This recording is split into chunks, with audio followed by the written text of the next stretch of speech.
Masakit pa rin para kay Gemma ang pagpanaw ng kanyang 1 taong gulang na anak na si Princess noong 1 buwan dahil sa dengue. Hindi namin naramdam na may sakit talaga siya. Kasi malakas siya eh. Asigla, tapos naglaro pa. Bilo siya, humakap sa akin.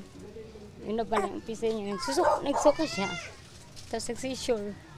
Kahit pa dinala sa ospital si Princess, hindi na bumuti ang kanyang lagay. Na-ospital din itong Setyembre dahil sa dengue ang 10 taong gulang na si Prince. 3 days siyang nilalagnat.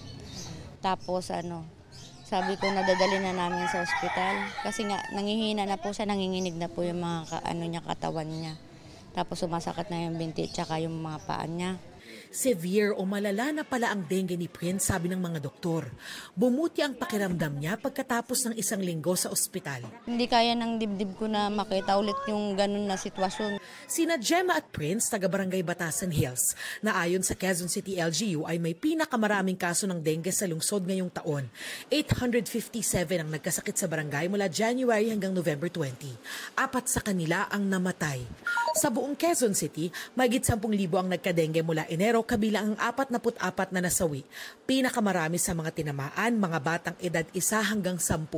Ang problema sa Batasan Hills, may mga naiipong tubig na pinamumugaran ng mga lamok. Ang mga ginagawa po namin sa search and destroy, yung pong mga gulong na nasa bubong na tinatamaan ng tubig ulan. So yun po ay tinatanggal namin lahat yun. So yung mga drum po na nakikita namin ng kitikite, tinotobo namin yun at tina-advise namin sa mga constituent namin. Susi sa pagsugpo sa dengue ang malinis na paligid at protektadong katawan laban sa kagat ng lamok. Dapat din magpadoktor agad kapag nakaramdam ng sintomas gaya ng lagnat, panghihina, pantal, pagsusuka at pagdurugo ng gilagid. Sa buong bansa, ayon sa DOH, may pagbaba ng mga kaso ng dengue bago ang mga linggong nanalasa ang mga bagyong Tino at Uwan na nagpabaha sa maraming lugar. Wala pa tayong datos dun sa mismong mga linggo na nakaraan na si Tino at si Uwan.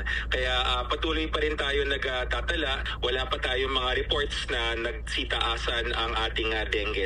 Patuloy pa raw nangangalap ng datos ang DOH at nagbabalang wag maging kampante dahil inaasahan pa rin ang mga ulan hanggang matapos ang taon.